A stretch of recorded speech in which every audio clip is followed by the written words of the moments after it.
Christopher Columbus एक महान खोजकर्ता थे जिन्होंने अमेरिका की खोज की। क्रिस्टोफर कोलंबस का जन्म 1451 में जेनेवा में एक ईसाई परिवार में हुआ। उनके पिता का नाम डोमिनिको कोलंबस और उनकी माता का नाम सुजाना फोंटाना ओसा था। उनके पिता एक जुलाहा थे।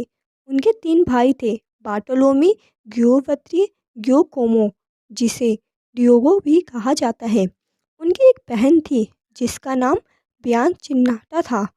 उनका विवाह फिलिपा मोनिस पेरेस्ट्रोल के साथ हुआ और उनके बेटे का नाम डियोगो कोलंबस था। कोलंबस के समय में यूरोप के व्यापारी भारत समेत एशियाई देशों के साथ व्यापार करते थे। तुर्कों द्वारा हिंदुस्तान, चीन और जापान का माल यूरोप तक बिकने लगा।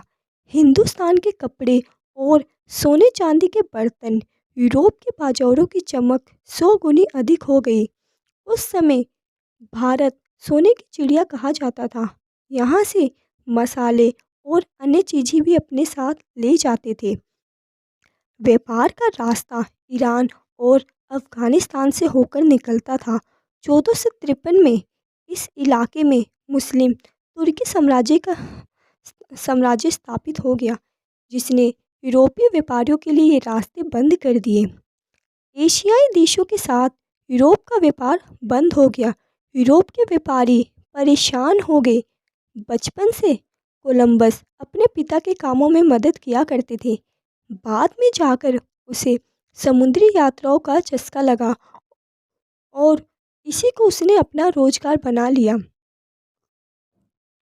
भारत की समृद्धि के किस्से तब दूर दूर तक फैले हुए थे।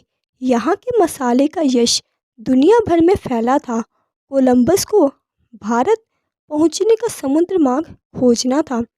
कोलंबस को इस सफ़र के लिए बहुत सारे पैसे और बहुत सारे नाविक चाहिए थे। वह अपने इस विचार को लेकर वह पुर्तगाल के राजा के पास गया, लेकिन राजा ने उसके सफ़र का खर्च उठाने से इनकार कर दिया।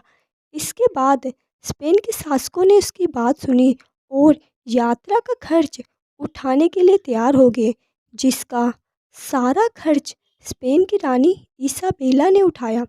उसने अमेरिका की 4 बार यात्रा की। पहली यात्रा 2 अगस्त 1942 से 15 मार्च 1943 तक। दूसरी यात्रा 25 सितंबर 1943 से 11 जून 1946 तक।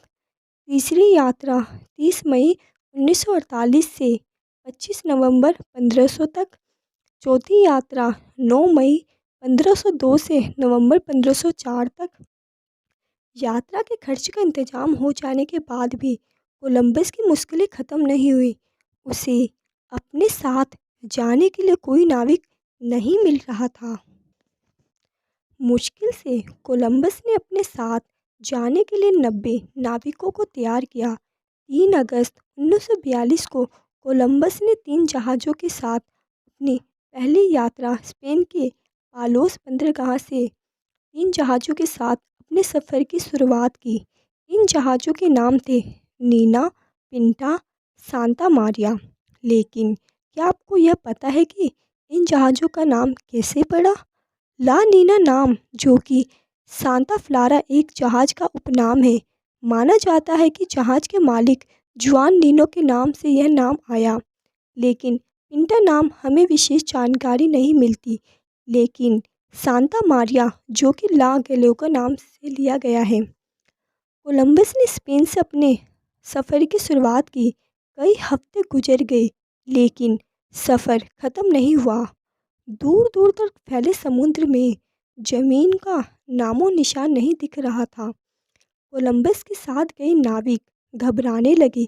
उसके कई साथी वापस लौटने की बात कहने लगे, लेकिन कोलंबस अपनी बात पर अड़ा रहा। हालात ऐसी हो गए कि नाविकों ने कोलंबस को धमकी देने शुरू कर दी थी। अगर वो वापस लौटने को राजी नहीं हुआ तो वे लोग उसको मार डालेंगे। कोलंबस ने किसी तरह से उसे समझाकर कुछ दिन और सफ़र करने पर राजी कर लिया। अक्टूबर 1492 को कोलंबस को आसमान में पक्षी दिखाई देने लगे। उसने जहाज़ों को उसी दिशा में मोड़ने का आदेश दिया जिधर पक्षी जा रहे थे। 12 अक्टूबर 1942 को कोलंबस को लगा कि वह भारत पहुंच चुका था, लेकिन दरअसल वो एक आइलैंड सैन साल्वाडोर था। वहां के निवासी उसे ग्वानहानी कहते थे। कोलंबस ने 1942 में अपनी यात्रा की शुरुआत की थी। इसकी जानकारी कम ही लोगों को है कि वह तारीख 3 अगस्त थी।